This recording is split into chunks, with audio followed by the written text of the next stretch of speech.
Orang ini merupakan salah satu pembunuh berantai paling buruk di sejarah Amerika Serikat. Dia ini merupakan seorang badut yang sering melakukan pertunjukan-pertunjukan di pesta-pesta maupun di rumah sakit. Tapi di balik kostum badutnya ini menyimpan cerita yang mengerikan. Selamat datang semua, sekarang kita bakal bahas seorang pembunuh yang dapat julukan The Killer Clown yang bernama John Wayne Gacy. Akhirnya gue surfing di internet buat nyari tahu tentang kasus ini. John Wayne Gacy ini itu pernah gue sebutin di video yang lalu, di video sebelumnya. Dan sekarang gue penasaran banget nih, pengen ngulik lebih dalam tentang orang ini. Jadi dia ini merupakan seorang yang sering muncul dengan nama panggung Pogo the Clown atau Pogo si badut di kalangan masyarakat Chicago gitu. Tapi selain dia menjadi badut, dia juga merupakan seorang pembunuh berantai yang mengincar pria muda dan anak laki-laki. Jadi bisa dibilang Pogo the Clown ini badut di siang hari dan pembunuh berantai di malam hari. Jadi bisa kita bayangin nih, orang-orang yang punya fobia terhadap badut, yang udah ngelihat badut aja ketakutan, ditambah dengan ceritanya Pogo the Clown ini,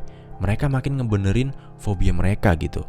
Kalau emang badut itu sosok yang menyeramkan. John Wayne Gacy ini itu merupakan seorang pembunuh berantai yang lahir di Chicago tahun 1942, lebih tepatnya tanggal 17 Maret. Dia ini bertanggung jawab atas meninggalnya 33 pria muda dan anak laki-laki dari tahun 1972 sampai tahun 1978. Banyak korban diantaranya itu disiksa dan diperkaos sebelum akhirnya dibunuh sama Pogo the Clown ini. Tapi selama bertahun-tahun John Wayne Gacy ini itu berhasil nutupin aksi sadisnya ini dengan cara tampil sebagai badut ulang tahun, badut yang tampil di rumah sakit dan dikenal sama orang-orang tuh yang baik, santun dan pekerja keras. Jadi orang-orang gak bakal nyangka kalau John Wayne ini merupakan pribadi yang bengis gitu. Terus kok bisa ada orang yang kepikiran melakukan hal-hal keji ini gitu? Emang dia dulu kecilnya kayak gimana ya kan? Jadi John ini besar di rumah yang bisa dibilang nih jauh dari kata penuh kasih sayang. Di rumahnya John ini, dia ini sering banget melihat kekerasan gitu. John kecil itu sering dimarahin sama bapaknya dan sering dikata-katain kalau John ini banci.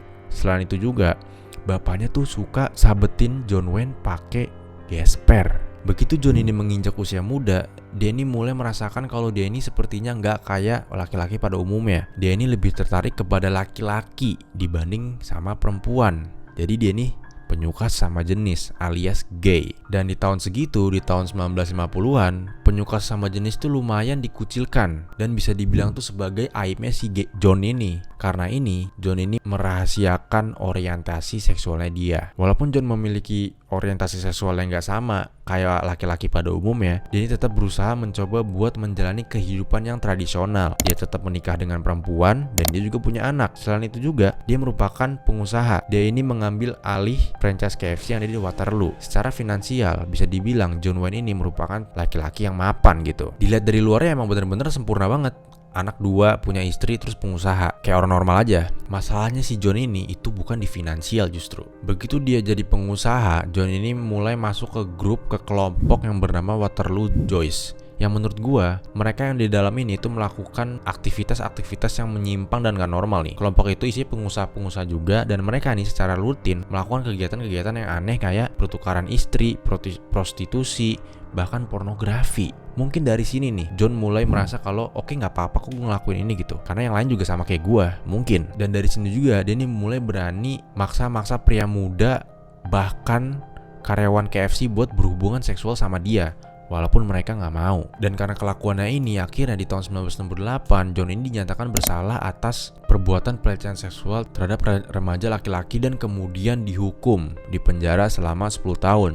Tapi John ini gak bener-bener melakukan hukumannya selama 10 tahun karena dia ini berkelakuan baik dan akhirnya dibebaskan bersyarat. Di masa-masa tahanannya John, dia ini dicerain sama istrinya. Dan setelah John ini keluar dari penjara, dia ini pindah dari Waterloo ke rumah masa kecilnya dia yang ada di Chicago. Di sana dia tinggal bareng ibunya. Selama dia tinggal sama ibunya, John Wayne ini tuh diberlakukan jam malam. Jadi jam 10 malam dia ini gak boleh keluar, atau enggak dia bakal ditangkap lagi. Tapi jam malam ini itu gak ngebuat John ini berhenti ngeburu pria muda maupun anak laki-laki. Dia tetap melakukan aksi bejatnya gitu. Bukannya adem ayem dibebasin secara bersyarat, dia malah melakukan aksinya. Akhirnya tangkap lagi dan didakwa melakukan penyerangan seksual. Tapi somehow dakwaan ini itu dibatalin gitu. Dan akhirnya John Wayne Gacy gak dihukum. dan dia bebas melakukan aksinya lagi. Setelah bebas dari penjara, John ini mencoba buat membangun kehidupannya lagi gitu. Dia ini mencoba mencari kerja lagi. Dia ini membangun karir sebagai kontraktor independen, dan dari kerjaan ini dia ini bisa membeli rumah yang ada di Norwood, Chicago. Dan di rumah inilah dia ini melakukan aksi-aksi sadisnya gitu. Dan di tengah aksi keji ini, dia ini memainkan karakter Pogo the Clown yang berbanding terbalik sama apa yang dia lakuin gitu. John Wayne Gacy kan sadis, Pogo the Clown ini justru enggak. Dia baik, deket sama anak-anak, dan santun. Udah gitu, badut-badut biasanya kan deket sama anak kecil. Mereka bisa tampil di pesta-pesta ulang tahun ataupun di rumah sakit buat anak-anak yang lagi sakit gitu. Menjadi badut merupakan strateginya John Wayne Gacy ini buat deket sama korban-korbannya gitu. Terus kenapa kok si John ini bisa kepikiran buat menjadi badut, apalagi karakter bernama Pogo the Clown gitu. Semua ini berawal dari waktu dia masih di penjara. Di sana, dia ini mengembangkan bakat seninya. Dia ini banyak melukis gambar-gambar, kayak gambar-gambar yang bertema Disney maupun yang badut-badut. Nah, salah satunya itu Pogo the Clown. Pogo the Clown itu merupakan potret dia dengan baju badut gitu. Nah, dari sinilah dia terinspirasi buat memainkan karakter Pogo the Clown ini. Begitu dia bebas dari penjara, dia juga join ke klub yang bernama Jolly Joker, di mana dia mulai tampil-tampil di sekitar Chicago sebagai Pogo the Clown. Dan seperti yang gue bilang sebelumnya, hal ini mempermudah dia buat ketemu sama anak-anak kecil maupun pria muda yang kelak bakal jadi korbannya dia gitu. Badut yang diperankan John ini merupakan orang yang dekat sama masyarakat, baik, komunikatif, santun, dan suka membantu gitu. Dan dari sinilah, dari pencitraan inilah dia berhasil mengambil simpati anak-anak biar bisa dideketin gitu, biar approachable, biar nggak ditakutin sama anak-anak. Bahkan pernah di satu kasus nih, ada remaja yang berusia 16 tahun itu diundang sama John ini buat nginep di rumahnya dia. Begitu diundang ke rumahnya si John, anaknya itu meninggal karena sama si John. Nah, yang gokilnya adalah begitu kabar tentang hilangnya anak ini nyampe ke orang tua anak tersebut, si John ini sukarela menjadi tim yang ikut mencari si anak ini. Jadi dia nyari-nyari anak hilang padahal dia ngilangin gitu, tanpa orang tuanya ketahui. Berarti dia jago banget acting nih. Dan si anak itu merupakan korban pertamanya si John.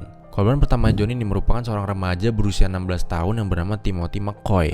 Timothy ini merupakan seorang remaja yang diajak John buat nginep di rumahnya si John. Kok si Timothy mau nginep di rumahnya si John ini? Semalam sebelumnya mereka ini sempat ketemuan di terminal gitu. Karena si anak ini kenal sama si John, akhirnya John ini ngajak si Timothy buat nginep di rumahnya gitu. Karena udah malam ya kan, nginep dulu deh ya. Nginep deh akhirnya Timothy di rumahnya John. Selama semalam tidur itu gak ada masalah. Masalah tuh di pagi-pagi. Lebih tepatnya tanggal 2 Januari tahun 1972. Timothy nih bangun tidur, dia tuh pengen bikin sarapan buat dia sama buat si John, karena merasa udah diinepin gitu, kayak makasih udah dikasih tempat tidur lah. Begitu Timothy udah nyiapin sarapan, dia ini mencoba buat bangunin si John yang lagi tidur. Pas lagi ke kamar si John, tanpa Timothy sadari, dia ini ngebawa pisau yang dia pakai buat nyiapin sarapan. Dia belum naruh nih. Begitu Timothy ngebangunin John dengan ada pisau di tangannya itu, si John ini langsung ngeliat dan ngambil pisau itu langsung dicolok ke dada Timothy. Dan Timothy langsung meninggal di situ. Terus apa yang dilakuin sama John? Apakah dia panik? Apakah dia ketakutan? Enggak. Dia ini langsung ngebawa Timothy ke ruang bawah tanahnya dia dan langsung dikubur di situ pakai beton gitu. Jadi langsung kayak disemenin gitu, langsung di beton biar orang nggak ada yang tahu. John ini nyebut tuh kalau pembunuhan ini nih memberikan dia orgasme yang luar biasa. Dan dari pembunuhan pertamanya dia itu, dia ini ngerasa sesuatu yang nagih gitu. Dia ketagihan. Oh ya, satu lagi catatan nih, pas dia lagi melakukan pembunuhan pertamanya dia di tahun 72, dia ini menikah lagi dengan pacar waktu SMA-nya dia. Istri barunya John ini itu nggak tahu kalau si John ini ngebunuh orang. Yang dia tahu cuma kalau John ini pernah ngebawa anak laki-laki ke rumahnya dia gitu. Cuma ya kayak normal aja, nggak terjadi apa-apa gitu, sepengetahuan istrinya. Jadi bisa dibilang dia nggak tahu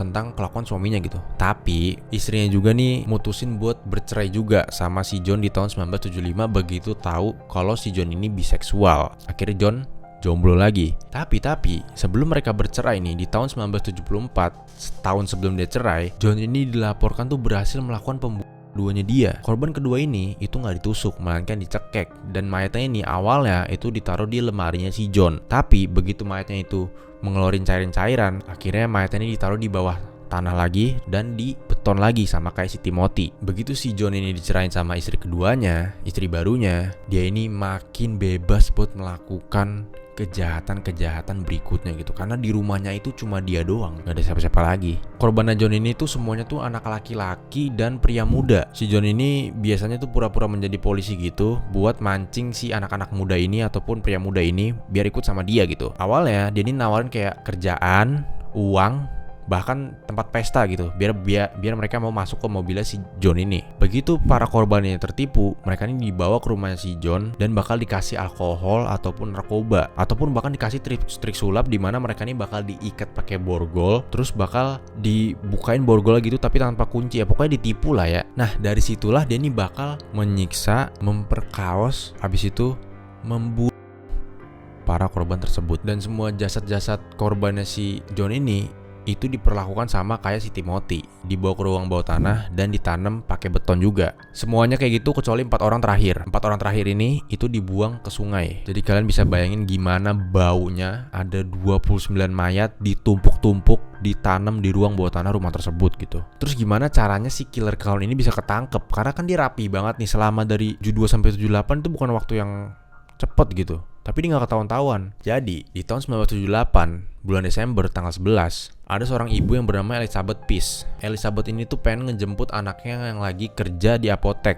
Anak ini bernama Robert, dia ini anak SMA kelas 2, berprestasi juga. Begitu ibunya nyampe ke tempatnya Robert jam 9, si Robert nih keluar ke mobilnya si ibunya buat ngasih tahu kalau, "Bu, sebentar aku mau ngomong sama orang dulu, ada yang nawarin kerja buat musim panas nanti, gajinya gede." Ibunya mikir, "Oh, ya udah sok sono," gitu. Anaknya balik lagi nih ke dalam apotek buat ngomong sama seseorang. Dan kalian tahu siapa orang tersebut? Bener, si John sendiri ya kan. Begitu masuk ke dalam apotek itu, si anak ini tuh gak pernah keluar sampai jam 12 malam. Karena ibunya nih nungguin, kok gak keluar-keluar nih anak ya. Akhirnya si ibunya ini ngelapor ke polisi kalau anaknya tuh hilang. Begitu masuk ke dalam pun ibunya nggak nemuin soalnya. Nah begitulah polisi dapat laporan hal ini, karena kan itu lagi banyak banget anak hilang kan. Polisi langsung mikir kalau melihat sejarahnya orang-orang yang ada di situ yang punya masalah sama anak-anak di bawah umur itu cuma si John doang. Akhirnya polisi ini memanggil John buat diinterogasi. Dipanggillah si John ini ke polisi. John ini datang dengan pakaian yang nggak normal gitu. Badannya berlumpur cuy. Dia berlumpur datang ke kantor polisi. Yang begitu diusut nantinya, ternyata dia habis ngubur orang di sungai. Dia habis ngebuang mayatnya si Robert di sungai gitu. Habis itu dia datang kantor polisi dengan PD-nya ya kan. Polisi ini begitu John nyampe ke kantornya, itu langsung menginterogasi si John. Sambil interogasi, polisi pun ngecek rumahnya John. Di dalam rumahnya John, mereka ini gak nemuin apa-apa kecuali kwitansi punya temannya Robert. Begitu melihat hal ini, rumah ini selama beberapa minggu tuh diawasin sama polisi sambil digeledah-geledah sekitarannya gitu. 10 hari kemudian, di tanggal 22 Desember, John ini akhirnya mengakui perbuatannya setelah ditekan sama detektif sama polisi gitu. Begitu polisi mendengar informasi tersebut, mereka ini langsung ngegerebek rumahnya John dan pergi ke lantai bawah buat ngebongkar si beton itu. Begitu dibongkar, keluar tuh bau yang luar biasa nggak enaknya karena disimpan banyak banget mayat di situ. Begitu tempat itu bener-bener udah selesai digali secara full, ditemuinlah 29 jasad yang udah membusuk dan udah nggak bisa dikenali lagi gitu. Karena nggak bisa dikenali ini, akhirnya polisi ini manggil ahli gigi buat mengidentifikasi para korban dari gigi mereka. Dari penemuan inilah The Killer Clown ini berhasil ditangkap. Begitu ditangkap, banyak yang nggak percaya sama apa yang terjadi sama John gitu. Karena orang-orang sekitar John itu percaya kalau John ini merupakan orang yang baik, orang yang santun, suka ngasih duit lah gitulah pokoknya ya. Jadi bener-bener berhasil nih pencitraan dia ke masyarakat sekitar gitu. Sampai orang-orang nggak percaya kalau ditangkap setelah dia melakukan hal-hal tersebut ya kan. Nah ada sejumlah faktor yang dikaitkan oleh para psikolog pas mereka meneliti tentang kelakuannya si John Wayne Gacy ini. Menurut majalah Psychology, John ini didiagnosis menderita gangguan kepribadian antisosial yang ngebuat dia itu ngelakuin hal-hal tersebut tanpa merasa menyesal. Dia juga dilaporkan memiliki kepribadian ganda. Dia ini punya alter ego gitu. 3 tahun setelah ditangkap, John ini menggunakan alasan kalau dia ini gak waras selama persidangan dan dia berharap bisa divonis gak bersalah gitu. Bahkan dia ini sempat ke psikiater buat meyakinkan kalau dia ini gila dan punya kepribadian ganda, dan kepribadian gandanya inilah yang melakukan semua ini, bukan dia gitu. Bahkan dia punya nama nih. Kepribadian gandanya tuh bernama Bad Jack, yang suka banget sama kekerasan. Tapi juri ini tuh gak percaya sama argumennya si John ini, karena ada korban yang bersaksi yang berhasil kabur dari cengkraman si John. Itu membuat kesaksian yang bikin juri ini yakin kalau si John ini dengan sadar melakukan ini gitu. bukan gila dia. Dan pada akhirnya John ini divonis hukuman mati dan dia ini disuntik mati di tahun 1994. Dan kata-kata terakhir John Wayne Gacy adalah kiss my ass. Itu merupakan ekspresi yang meledek ya dalam bahasa Inggris gitu. Nah, setelah meninggal, otaknya John Wayne Gacy ini itu diambil buat dijadiin penelitian gitu sama psikolog forensik buat dipelajari apa bedanya otak manusia biasa sama otaknya psikopat gitu. Dan setelah John Wayne Gacy ini meninggal, rumahnya ini itu diratain ya kan, dihancurin gitu. Karena siapa yang mau beli rumah yang bawahnya bekas mayat ya gak sih? Dan dari sinilah, dari kasusnya John Wayne ini, itu muncul sistem Amber Alert yang memungkinkan orang untuk langsung lapor kalau ada anak di bawah umur yang hilang gitu. Serem nih kalau dipikir ya. Seorang badut ya kan yang harusnya deket sama anak-anak, baik, yang menghibur, dibalik kostumnya dia ini merupakan seorang predator yang sadis yang mengincar si anak-anak yang ada di pesta yang didatengin gitu sama dia. Terima kasih semua yang udah nonton video ini. Jangan lupa like, comment, dan subscribe. Teman-teman semua juga boleh banget nih buat request kasus apa yang bakal kita bahas selanjutnya. Segini aja video kali ini. Kita ketemu di video berikutnya. Kalian hati-hati.